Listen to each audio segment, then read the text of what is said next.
Good morning, participants.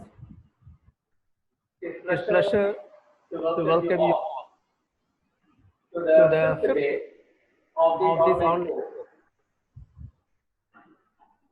Today, I'm going to introduce the first person who has been using the resource person for the last 4 days.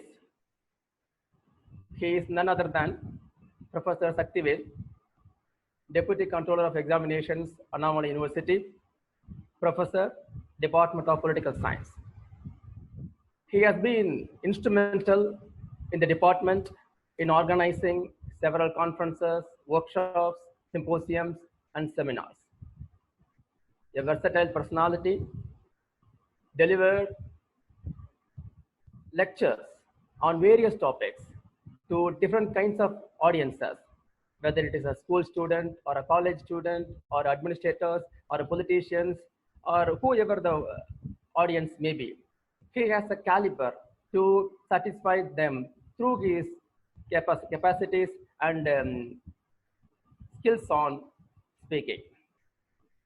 He has delivered more than 200 lectures on various topics across the country. Member, Board of Studies in various universities, visited many foreign countries, contributed academically in the academic platforms in those countries also. I request the participants to make use of his lecture by listening keenly. And as usual, we have at the end of the session, we have a question and answer session will be there. So make use of both sessions. That is my only request to the participants. Now I invite Dr. Saktivel sir to take charge of the session. Thank you, sir.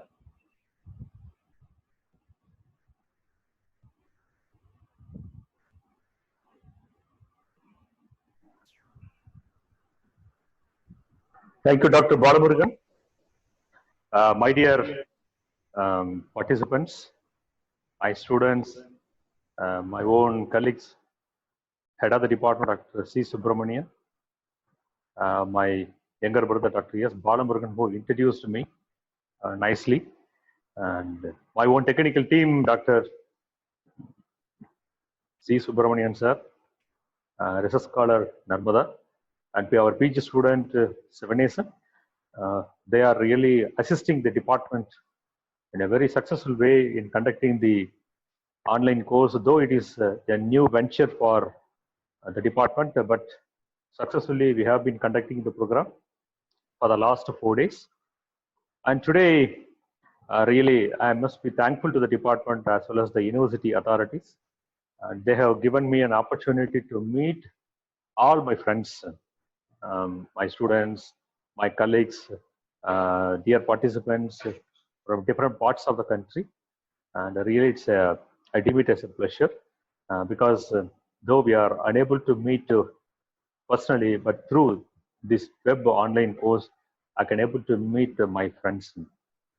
So the topic which given to me is a right to freedom. And indeed, voluntarily I have chosen this topic, and there's a lot of things we have to discuss with the audience. And I'm just going to deliver my lecture with the help of PowerPoint so that you can understand, you can visualize, and you can collect some valuable information from my presentation. So before going to the Indian Constitution about right to freedom, let us have some bird's eye view about at the worldwide. We have 193 democratically elected countries that are admitted in the UN as a member. And apart from 193 members, we have 230 plus countries in the world, and majority of the country are following democracy as a form of government.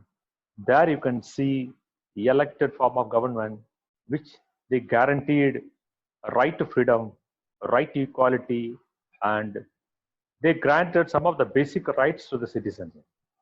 So keep it in mind, every individual who born in the country, who born in the planet, are having some basic right.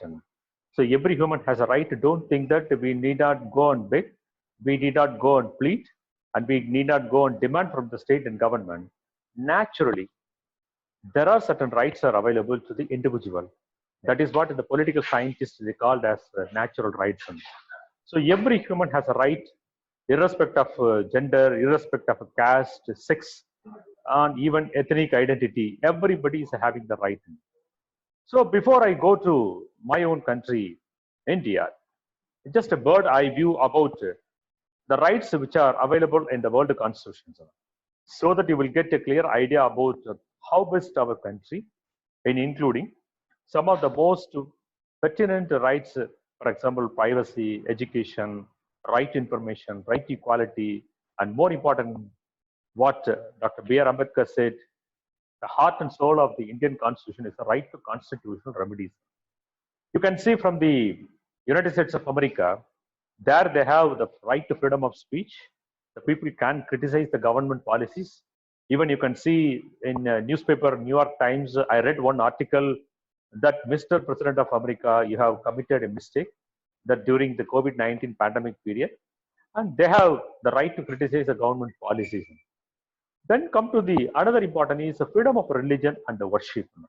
So people can choose any religion, they can follow any religion, and they can practice any religious principles. There is no restrictions at all. Then coming to another is the right to personal liberty and movement.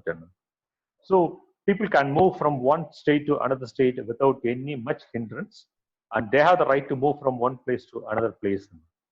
And coming to another country, because what of time I will just move to the Russia. You know, Russia is one of the classical example for communist country. There you can see right to work and right to take leisure.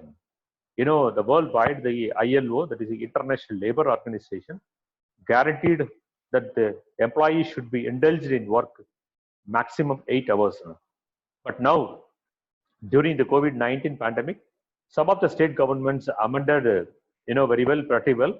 Some of the state governments, they amended the labor law, which permitted the labor's employees to work even up to 12 hours also.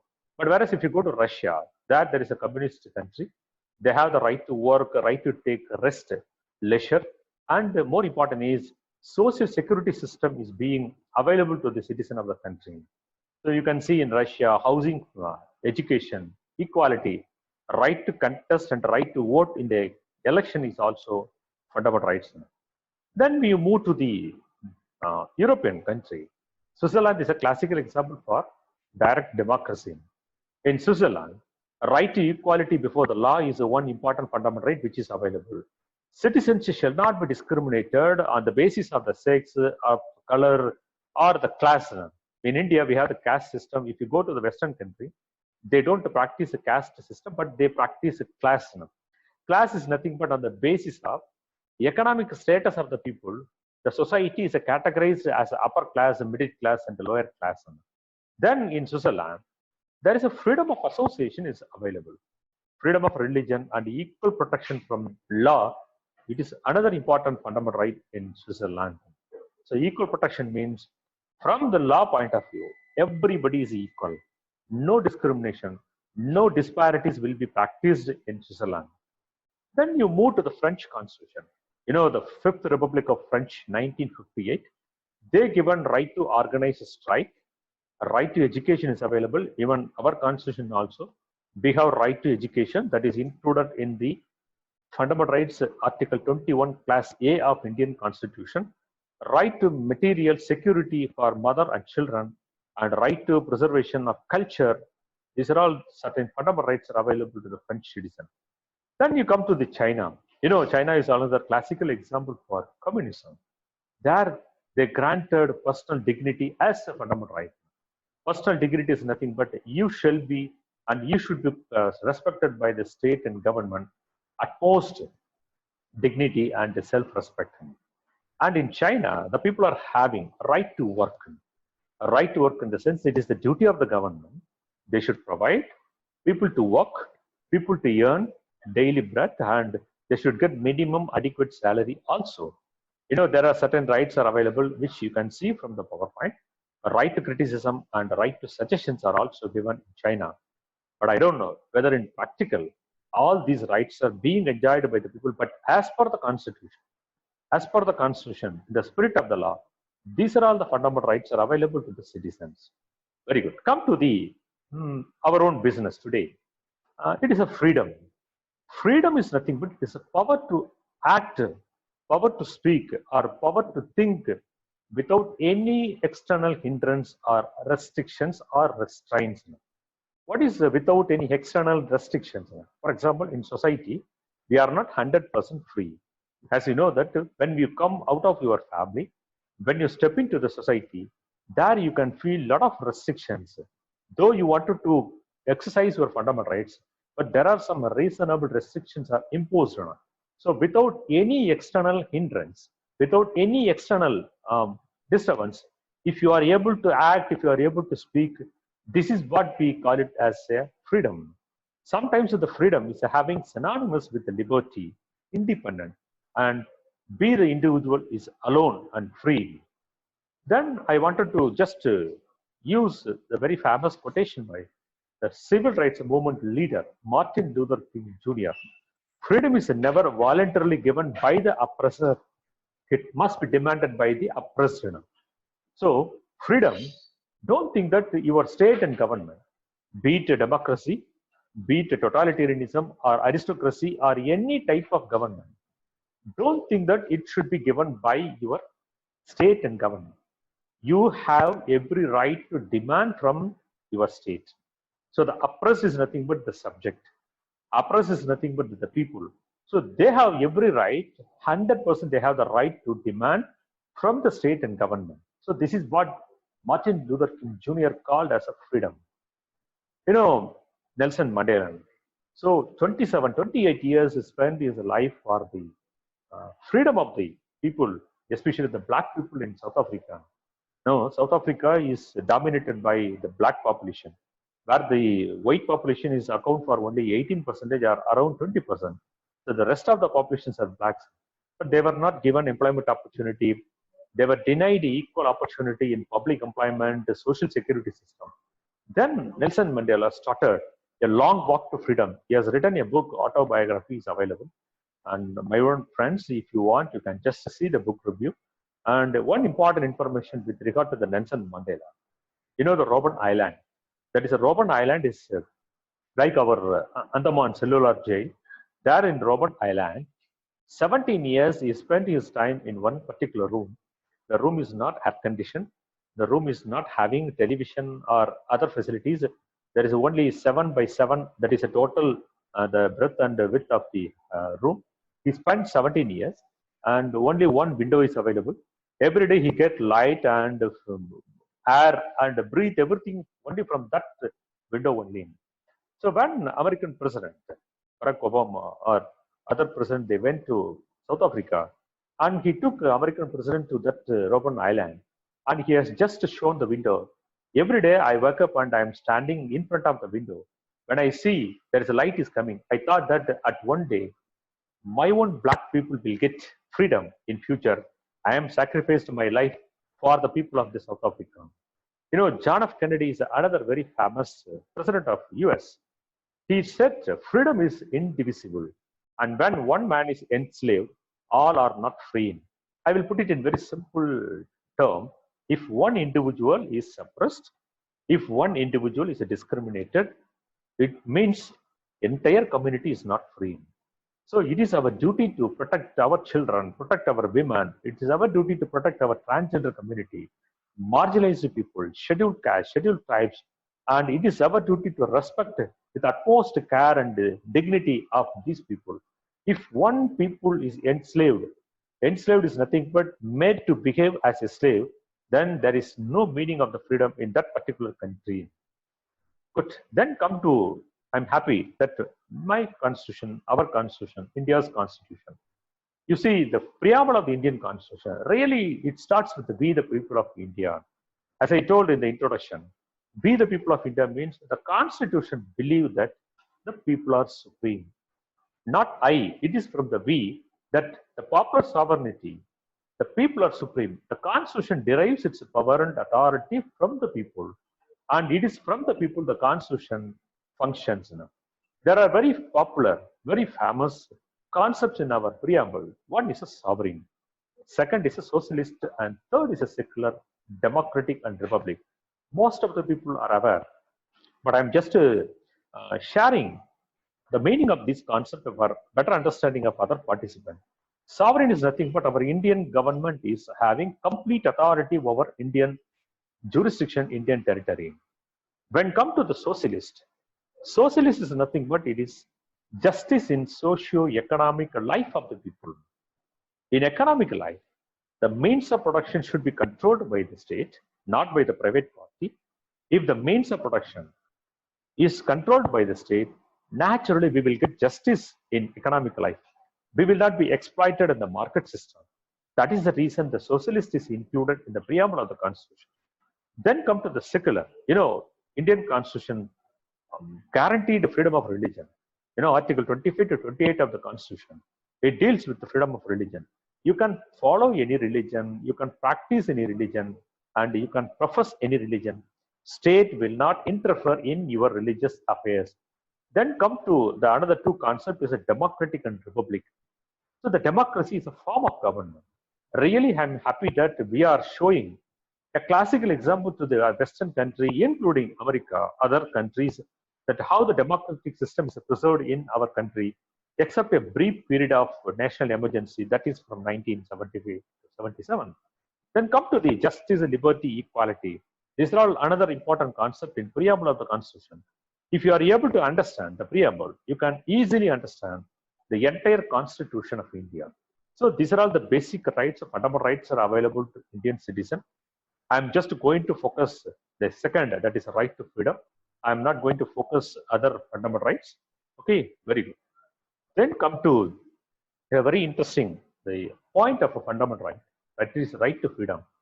Protection of certain rights regarding freedom of speech, etc. The freedom, you can include anything.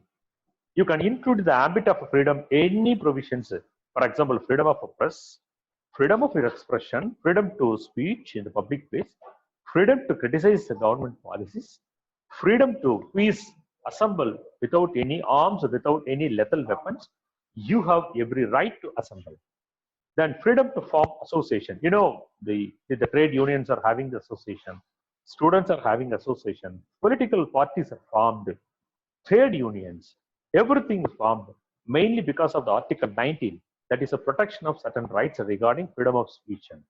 Then another important is, in the COVID-19 pandemic period, thousands of people, millions of the people are migrating from one place to another place due to non-availability of employment opportunity in that particular state.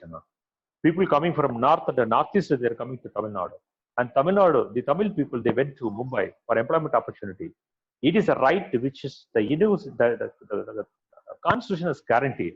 You have a right to reside and settle in any part of the territory. That is the one valuable right that the Constitution has given.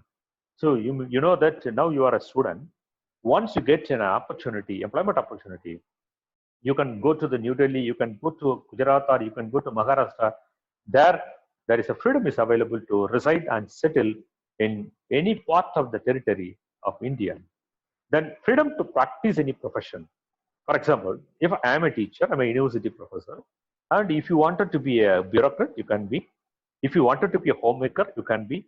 If you wanted to be a pilot, you can be. Or if you wanted to be a state level civil servant, or if you wanted to be a business class people, whatever may be, you have every right to profess. You have every right to choose your occupation and your trade or business. This is the greatness of our Constitution, which has guaranteed right to freedom of profession, settlement, peaceful assembly, etc., etc.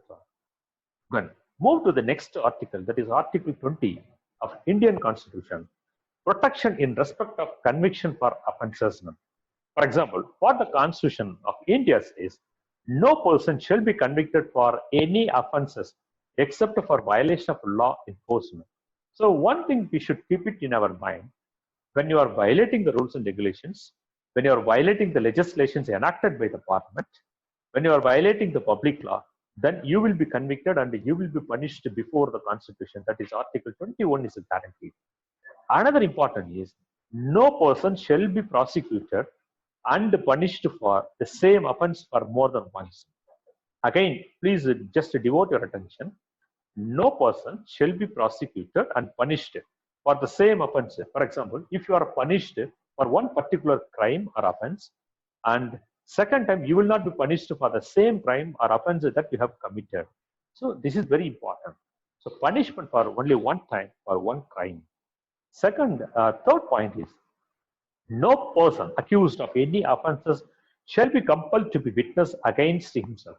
So if you are a person, if you committed mistake, or if the police or if the other intelligence agency says that you have committed mistake, and you will not be compelled to be a witness against yourself. It is purely voluntary that you can be the witness. Then coming to my dear student friends, here I am going to focus much of my discussion about Article 21, an excellent fundamental right in Indian Constitution, protection of life and personal liberty. The Supreme Court of India, in one judgment, accepted that Article 21 is the heart of the fundamental right. So why really I admire when I see the Article 21, it has provided a multi-dimensional aspects. You can include anything, whether it is a third generation human rights, whether the right to health, right to water, right to social security, right to sustainable development, right to privacy, right to education, right to prosperity. Everything you can include in this Article 21 of Indian Constitution. So in Article 21, that is a protection of life and personal liberty, the article says no person shall be deprived of his life or personal liberty except according to procedure established by the law. So you will not be deprived your life, you will not be deprived your freedom unless and otherwise if in your actions and your choices are in contradiction with existing laws. So this is one important point we have to remember. Then coming to another important, the recent development in Article 21, that is the protection of life and personal liberty. Indian Constitution included Article 21 Class A, that is a right to education, providing free and compulsory education. You know, my dear friends, the Indians, we know the government is providing free education, free fees, and other social welfare measures for the school children and the college students. My students, maybe some of my students are also listening my lecture. They are from African continent, they are all from Indonesia, they are all from other countries.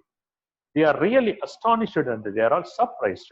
Note that, is it your constitution is providing? Is it your country is providing basic facilities to the children, education, even computer and other aids the government is providing?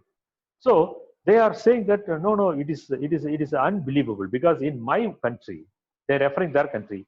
In their country, the government is not providing education at a free of cost. You know, education is a very, very costly commodity in Western country. But whereas in India, it is free, as per the Constitution, Article 21A. Then coming to right to privacy, I will come right to privacy later, because we have to discuss the important provisions of the right to privacy, Article 21. Okay, very good. Then coming to 22 article, protection against what you call arrest and detention in certain cases. My dear friends, there is a discussion and a debate in the Constituent Assembly. You know, Jawaharlal Nehru and other leading personalities, luminaries, they debated in the Constitution. And one member of the Constituent Assembly raised the question whether we have the right to detain the person for certain cases. Even Ambedkar also supported, yes, people are having enormous freedom, uncontrolled, unchallengeable freedom they are having. But at the same time, the government needs certain extra power to deal the situation, extra power to control any abnormal situation which is taking place. So in that sense, the members of the Constituent Assembly, they have the opinion that it is a government right of the government that they can detain the person, and in certain cases, they can be produced before the magistrate. And even in the Constitution, right to constitutional remedies, the first petition is habeas corpus. You know, the meaning of habeas corpus is nothing but produce the body before the court. For example, if I was arrested by the police, it is a duty of the police to produce before any magistrate, before the court, within 24 hours of my arrest. If the police or if any party, government, they don't produce me before the magistrate, It is a clear violation of Article 22 of Indian Constitution. So what I feel, more than that, any fundamental rights, freedom is very, very essential. Freedom is one important which you can develop your personality. My dear friends, participants of the program, just to see the PowerPoint. These are all the new dimensions in rights. I am not sure the right to health, right to employment. Right now, it is not available to the Indian citizens. But in future, certainly we are going to enjoy all these fundamental rights when there is a need. Certainly, our Supreme Court and our Indian Constitution, Indian government, they will include all the new fundamental rights. For example, one is the new dimension is a right to health. Recently, maybe 2018 or 2019, a right to health bill was implemented in the Rajya Sabha. Now the Rajya Sabha, the bill is pending before the Rajya Sabha. If the bill is passed, then the bill will send to the Lok Sabha, that is a lower house of Indian Parliament. Once the bill is accepted, the bill will send to the ratification of the President of India. Then the President has given the concurrence. Naturally, it will become fundamental right. So the bill is pending in the Rajya Sabha, that is a right to health. Then another is a right to employment. But I don't know whether it is possible for a country like India, where we have 1.3 billion population. It is Herculean talks to the government to provide employment opportunity to the people. But you have right to demand employment from the state and government. Then come to the right to water. Even in Kerala, the High Court of Kerala says the government may think that a right to water could be one of the fundamental rights. South African Constitution guaranteed citizens with the right to water. So right to water is nothing but water for your existence, water for your survival, water for your prosperity. What the UN World Water Analysis Brief says, for example, 3 out of 4 industries, they heavily depends on the water, whether it is agriculture, whether it is a service sector, whether it's a manufacturing, pharma, or any sector, you need water. When there is water is abundant, then you can start your business, and naturally there is a prosperity is available in that particular country. Then come to the next dimension in right to clean environment.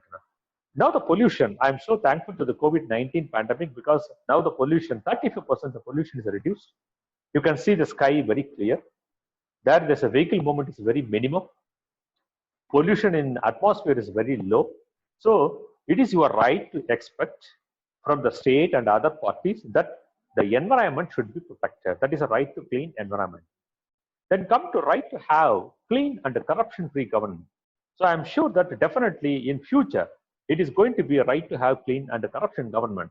So demanding corruption-free government from the state and government, it is your fundamental right.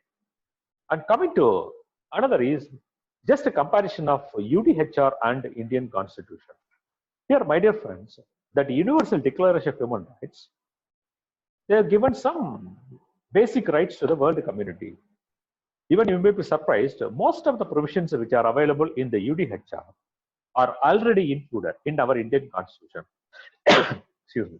For example, the first principle, that is Article 3 of UDHR, everyone has a right to life, personal liberty, and security of the person. That is available in Article 21 of our Indian Constitution.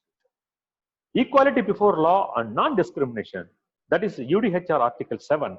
It is available Article 14 of Indian Constitution. Right to effective remedy, that is a right to constitutional remedies are available in Article 32.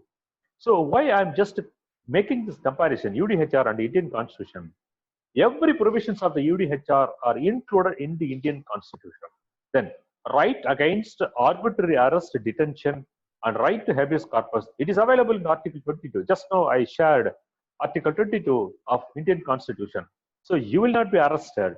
You will not be detained by the police without any valid reason. Even if you are arrested by the police, within 24 hours, you will be produced before a magistrate. So that is one thing. Then coming to another comparison, right to freedom of movement. Right to freedom of movement, Article 13(1) of UDHR. It is available in India's Constitution. Then coming to the property, though it was removed in 1978, but we have included right to property in Indian Constitution. Then right to freedom of opinion. I can see some of the opinion expressed by the participants through chat. sir, your lecture is good. Sometimes, sir, your voice is not audible and you are making some points which is not convincible. And there are certain opinion you can see from the social media, Facebook, WhatsApp, Twitter, Instagram, etc., etc. So this right was guaranteed, sanctioned by the UDHR. Same thing is available in India's constitution. So, my dear friend, social security system, Article 22 in UDHR, it is available in Article 29, Class 1 of Indian Constitution. So, the founding fathers of Indian Constitution, they have taken utmost care in including all the principles of UDHR in Indian Constitution. Then coming to the comparison, this is the another comparison of UDHR and the Indian Constitution. Article 23, Class 1, right to work, free choice of an employment, and just and favorable condition of work. It is available in India's Constitution, Article 21. Whether it is a right to equal pay for equal work, you can see in India's Constitution, Article 39, Class D is available. A right to just and favorable remuneration, Article 43 of Indian Constitution. A right to rest or leisure, though it is not available in fundamental right, but it is available in Article 43 of Indian Constitution. Either it is a fundamental right or it is a direct principle of state policy. Everything is available.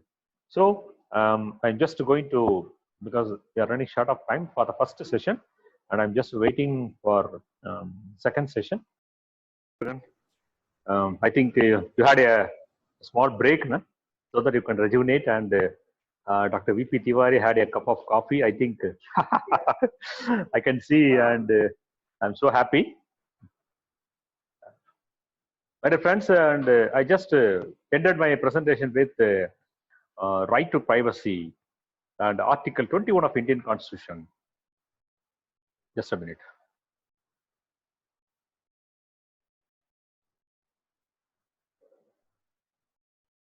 Good. So right to information, which I wanted to focus my presentation. 1 week before also, people filed a right to information with the Reserve Bank of India regarding the non-performing asset lies with the nationalized bank in India. And not only this, non-performing asset details and some of the valuable information are accessed by the Indian citizens. Sometimes before, some 20 years before, 30 years before, whatever is happening at the state level, government level, which were not available, which was not accessed by the people, now the information is at our doorstep. You can demand, accept certain confidential information from the government, from the state parties. Citizens are having the right to access information from the state and government. So, for example, you wanted to have the details about your examination papers being valued, or the question papers being released by the recruiting agencies, or a particular policy enacted by the government, state government or the central government. The nature of the money is being spent for the particular project. You can also access all the information. Democratically elected government across the country, they are providing all the information to its citizens at free of cost. By paying only 10 rupees, you can ask the questions from your government. Being a public information officer at Annamalai University for the examination, every day I get a lot of petitions from my students. 99%, I'm saying 99% we are providing information to the students, whether it is copies of their mark sheet or the copies of their examination paper, everything is available. But once, when I was a student, this information, right to information, was not a fundamental right to me, but you are enjoying the right to fundamental right as a right to information. Then coming to, this is the one way or other way, it increased the accountability of the state and government. Then coming to Article 19 Class A, a new class was included in the Indian Constitution by providing a constitutional status to right to information. The right to information was enacted and it was implemented on 2005, except Jammu and Kashmir. It has extended, it has implemented to all the states and union territories. So citizens can question, citizens can raise information from the state and government. Now there is a transparency available in government activity. Then coming to the next, which I wanted to divert your attention, that is a right to education. Really, I am very thankful to the government. And Article 21 Class A, that is a right to education, RTE, we call it as RTE. The right to education was incorporated in the Indian Constitution through Article 21A of Indian Constitution. So it is a duty of the government, it is the duty of the state to provide free and compulsory education till completion of elementary education. the age group between 6 to 14 years will cover by the Act RTE. There is a clarification was given by the government. Compulsory education means obligation on the part of the government to provide elementary education. New education policy, NEP 2019, it wanted to extend the year 14 years to 18 years. So once the new education policy is implemented, the children in the age group between 6 to 18 years, they will be covered by the right to education policy. So this is one important information with regard to the fundamental right. Then come to a very important, that is a right to privacy. Now we are conducting and we are chatting with you through Zoom app. And most of the time we are spending our time with our social media, sharing of the informations. Personally, we exchange our information, photos and videos, and whether our privacy is guaranteed by the Constitution. Several years there was a case pending before the Supreme Court of India, whether the fundamental right, that is a right to privacy, could be considered as a fundamental right. Finally, the court has come up with an excellent judgment that 9 judges, I have shown the judges who delivered the verdict, I have shown in the photo, you can see, right to privacy is supreme according to the Supreme Court of India. The Supreme Court says right to privacy is a fundamental right and it is closely connected, that is intrinsic to life and liberty, that is Article 21 of Indian Constitution.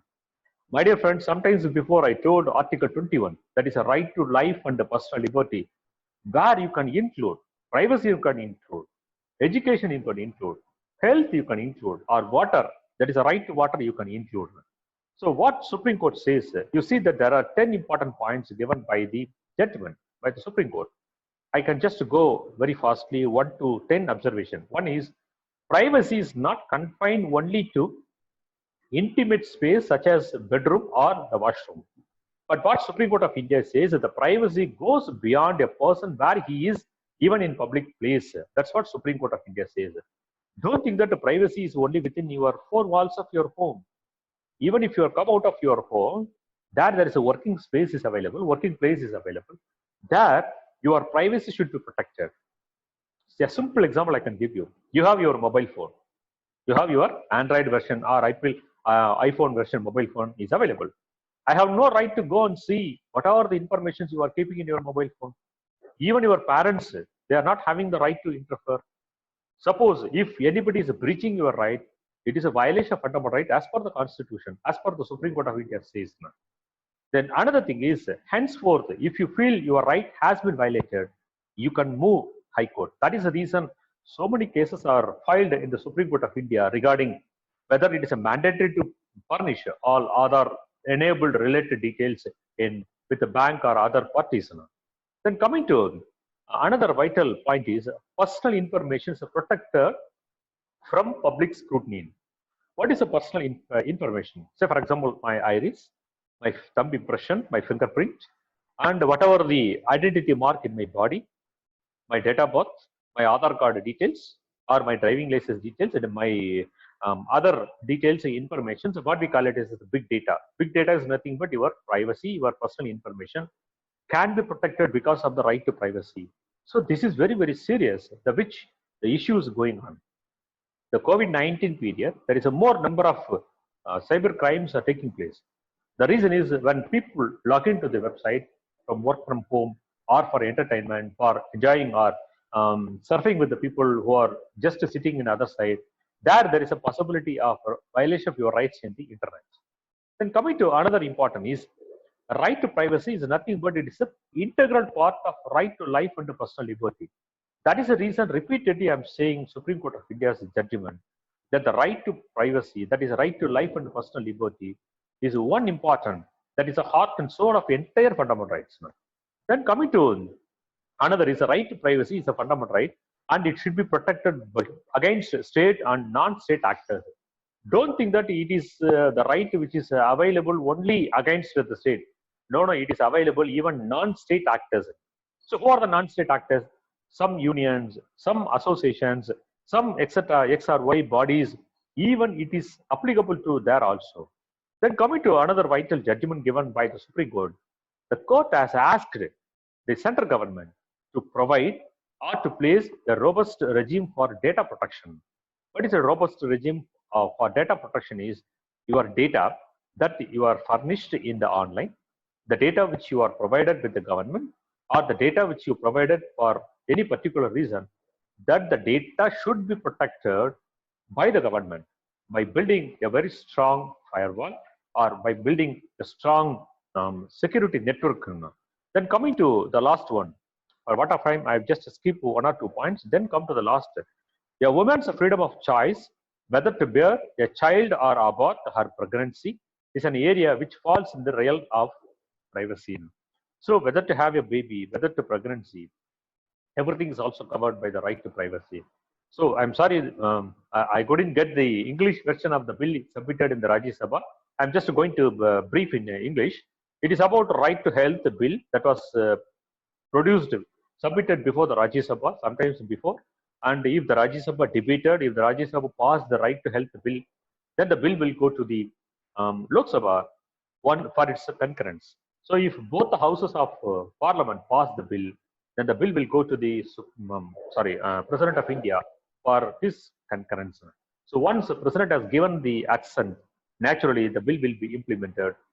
Essentially, this will be also included in Article 21.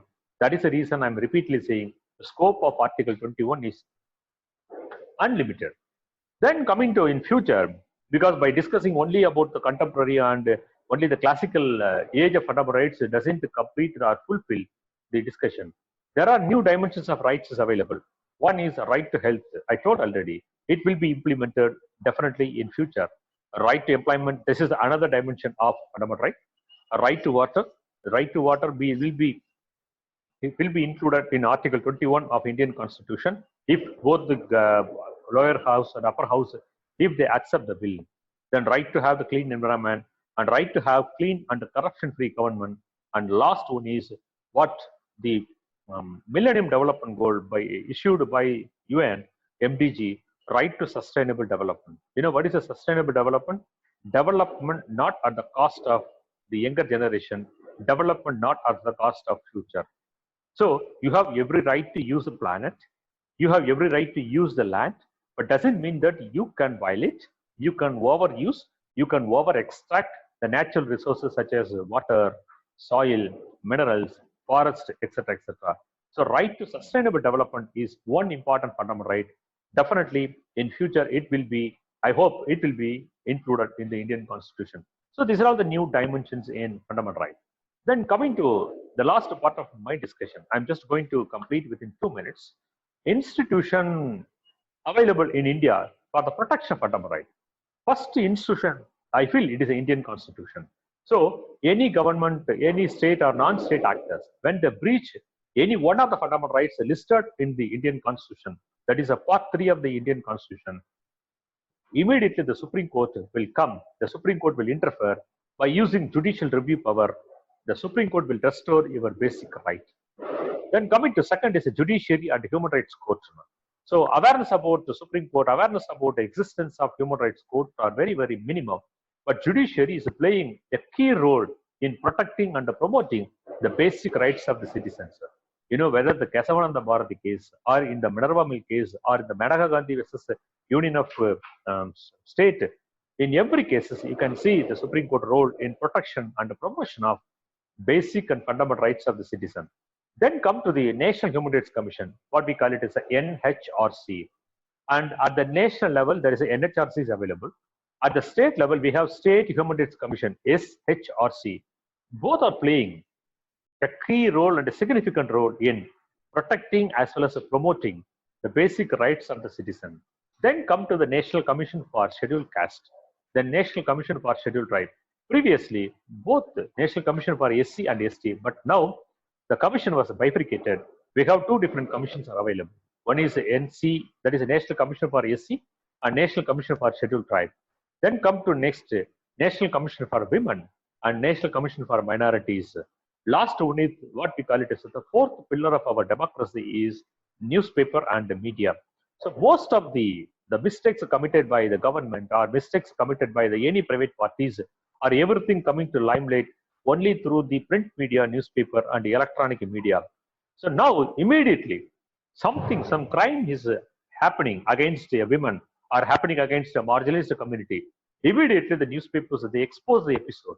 It get attention, wide attention of the people, even whether it is a case of Nirbhaya or the case of gang rape or online violence against women. Everything is being reported by the newspaper and the press. Then come to the next is, what is the duty and the responsibility as a participants of the course? What you will have to do? Let us treat each and every individual as an equal and a human being. So talking about the gender disparity or thinking about the discrimination of the marginalized community or discrimination of the basic rights of the citizen is uncivilized activities, which is against the constitution also. Now it is a duty of each and every citizen to protect the rights and the self-respect of your fellow citizen. So you are here not to violate the rights of the citizen. You are here to protect the rights of others. So treat your family members, especially the women and children, with utmost self-respect and dignity. So the charity begins from the home only. So we should be a model. We should be an example in protecting and promoting the basic rights of the citizen. And another pledge, we have to take a pledge is, at any point of time, at any occasion, we should not violate the rights of others. So when you are thinking about your basic right, you are also thinking, and you should also think about the rights of others also. So be careful when you are behaving with a male or the female in the public sphere, in the private sphere. Be careful and treat your right is utmost important. Simultaneously, the rights of others is also very, very important. Let us spread the fundamental rights awareness. So that is the purpose of the fundamental rights. Why we are conducting this course? You may think that maybe conducting course on fundamental rights and fundamental duties, that is not necessary in 21st century. No, it is completely wrong notion. It is a high-tech time that it is a duty of the Department of Political Science, Annamalai University, the team. We are conducting this course in order to sensitize the women, children, the marginalized community, migrant population about fundamental rights. So I use the word sensitize. Sensitize in the sense we need to make the people to understand these fundamental rights are very, very important. And last one is, let us spread the human rights education. So you have to teach the basic rights which are available in the Indian Constitution. You have to teach all the aspects to our children and to your women or your brothers and sisters or your parents, because they are having some lack of awareness about various constitutional provisions. Now it is a high-tech time that we have to talk about the fundamental rights violations. When more people are talking about rights violations, naturally there is a solution is available always. So once again, I thank Dr. Balamurugan, Dr. C. Subramanian, and my own technical team for 10 to 15 days they have been working for the success of the course. Ms. Narmada, Mr. Sivanesan for helping me. They are just sitting just behind the screen. You cannot see the faces, but they are the people, real people who are helping, and they are 100% they are responsible for success and the failure of the program. So thank you one and all, and I love to interact with you. Any questions and anything you can just raise, and Dr. Balamurugan will help you in asking the question. Thank you, friends. Thanks for your patient listening. Nandri Vanakkam. Valga Valamurugan. Thank you, Professor Sakhya sir, for your wonderful lecture. And I hope that all the participants will have enjoyed the session. And I'm sure that most of the participants might have clarification need to be clarified as a person. Now the session is open for clarification to be raised by the participant. Please unmute Ganesh. Hello, sir. Yes, good morning. Yeah, audible. Good morning, sir. Ganesh Yeah, very Prabhu, good Ganesh session, Prabhu. sir. Really very good. Very Thank good you. session, sir. Thank you. I have two questions, sir. Only one question. One please. is about only one, sir. Yes, It's yeah. very... We can give option to others also. Okay, sir. I straightly comes. Yes, please. Whether CRPC section 144 is against Article 19B. And Not against the article. I told already, yes, there are some reasonable restrictions are imposed. That is explicitly is written in the Indian Constitution. Reasonable restrictions. in the interest of the public morality, public safety and security, certain rights are given to the Indian citizens. But when there is a situation, when there is an occasion, we have to abide by the constitution, abide by the laws enacted by the parliament and the constitution. It is to power the government, right, sir? So certain privilege over the government. You are right. But I told in the course of my presentation, in the Constituent Assembly, the members of the Constituent Assembly had some difference of opinion, whether to give right to detention, whether not to give right to detention. But Ambedkar said in the Constituent Assembly, that was accepted by others also. Right to detention is essential in order to exercise some little more power by the government and the state to control the situation. You know, Article 352, Article 356, Article 360 is available. When there is a situation is abnormal, it is went beyond the control of the state and the government. And the government needs some special power. So you can exercise your power, you can enjoy your fundamental rights, but subject to reasonable restrictions imposed in the constitution, that is public morality and public safety and security. Thank you. Sir, one more. Yes. We hear about inner permit concept, sir. In Northeast, what is about? Can you give a brief about? Yeah, inner permit is nothing but no. There is two things. One is NRC and NPR. No? So National Population Registry and the National Citizenship Register is available. And the government, because of the COVID-19 pandemic, temporarily the exercise is being put on hold. So now the government wanted to understand who are our Indian citizens. Okay, who are Indian citizens. So if the people in the inner permit area, they will be permitted to move within that area only, and they will not be permitted to, that inner permit will not be applicable to the other Indian citizens. That is only for the section of the people who are identified for the purpose.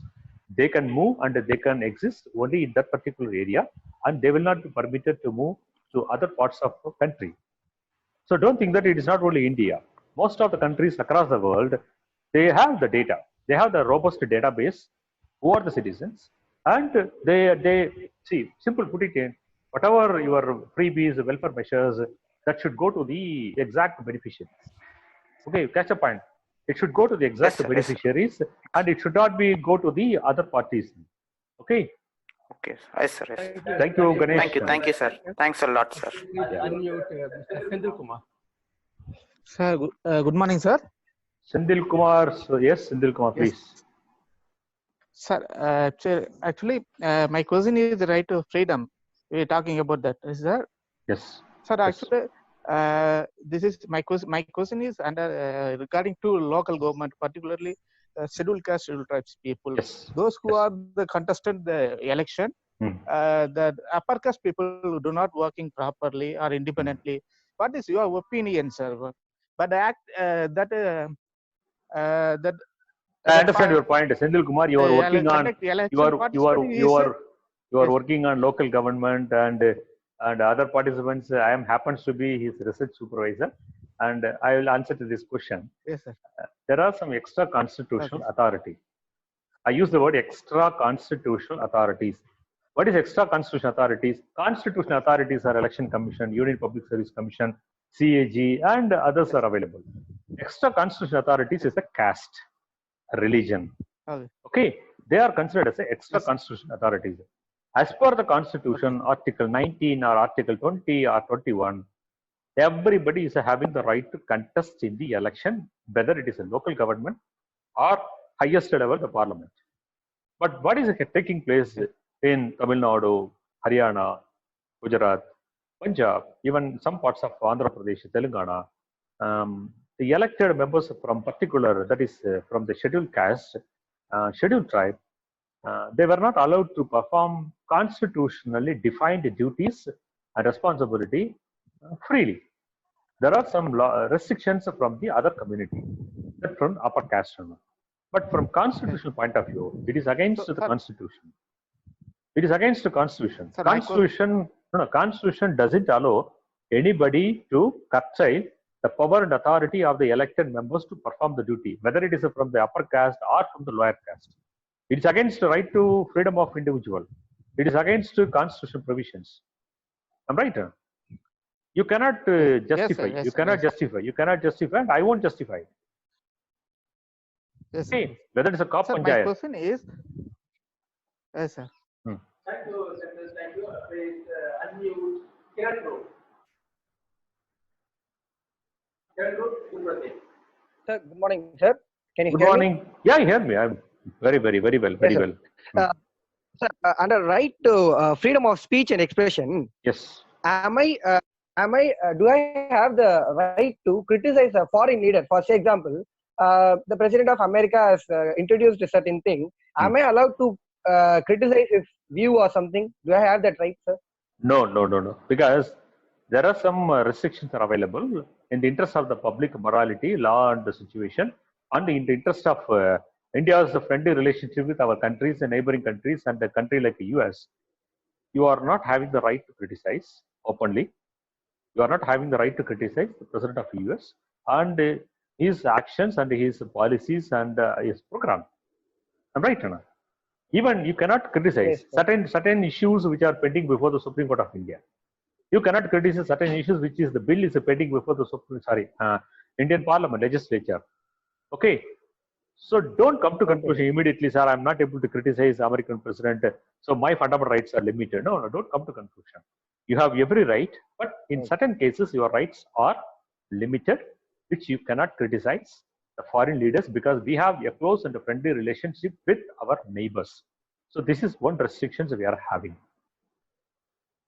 Okay. Thank you, Kiran. Please unmute Anak. Anak, you just proceed. Hello. Yes, Anak, just. Yes, Anak, I'm listening. Please. You're unmuted. Proceed. IPC 377 was amended the Supreme Court of India due to the saying that one person's sexuality is his privacy. So still they are facing the sexuality minority and the gender minority of our nation is facing a lot of issues. So how can we tamper the issues and how can we pick up them from the underprivileged or marginalized section to the privileged or under marginalized section? No, put your questions straightly. Because the initial part there is a disturbance in your question. What's your question, Anak? Anak, we're not able to hear the Yes, some disturbance in your question. So can you hear me properly? Yes, now it's okay. Now it's okay.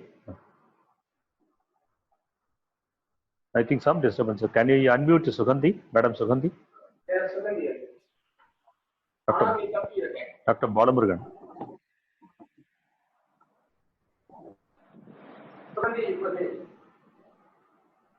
Hello, good morning, sir. Good morning, madam. Good morning.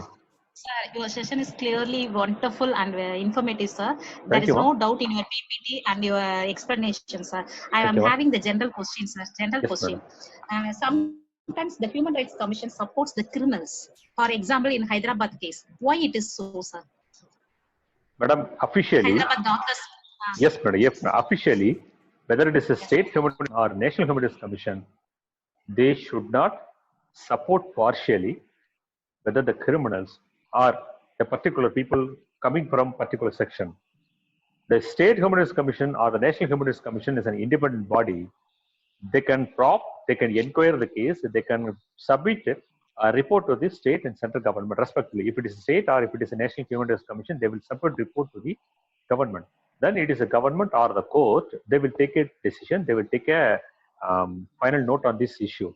So NHRC or the State Human Rights Commission has no power to punish, has no power to penalize any person. That is one important lacuna in the existing or in the essential functioning of national as well as the State Human Rights Commission, madam. If they are supporting one particular group without any valid reason, it is unconstitutional from my point of view, which is against the principle of the Constitution. Thank you, sir. Thanks so very much. We are running out of time. We have a last two questions. Now, please unmute Kamsapriya. Kamsapriya, you please proceed. Hello. Yes, madam.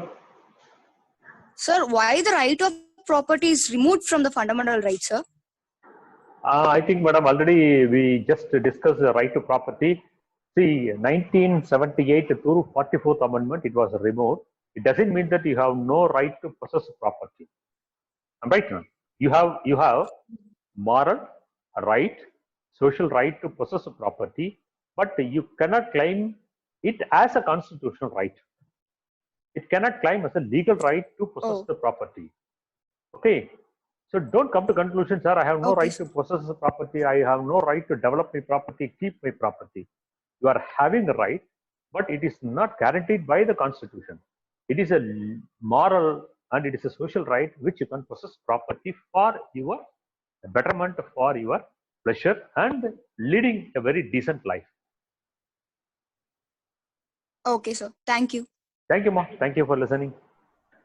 I want to substantiate what Sahib says that during right to property, if you have right to property, if it is a fundamental right, today we are constructing bridges, dams, laying roads, and if you have the right to property, if you deny your property to the government, how the government will lay the roads, make the bridges and dams and all. So that is the one reason when we are building infrastructure, those were shifted.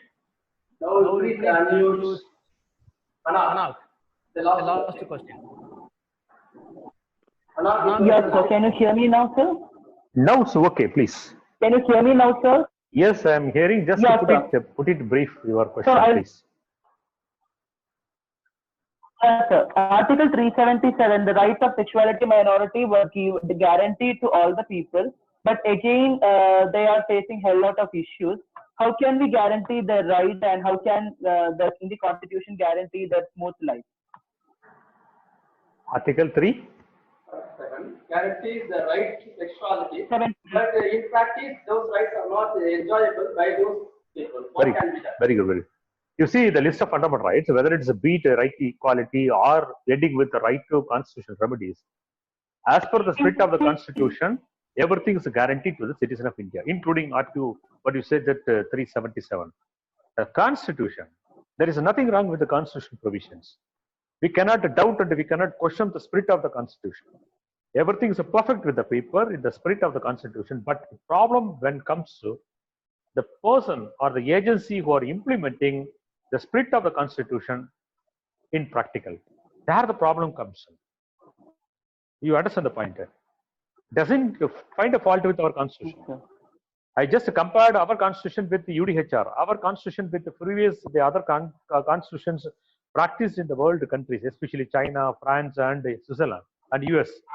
So our constitution, we try to include every rights, including the rights of the minorities, sexual rights, reproductive health rights of the minorities. Everything is being given.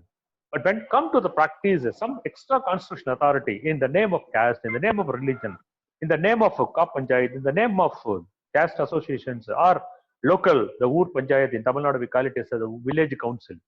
They are prohibiting and they are putting unnecessary restrictions in exercising power and authority by the people. So this is everywhere.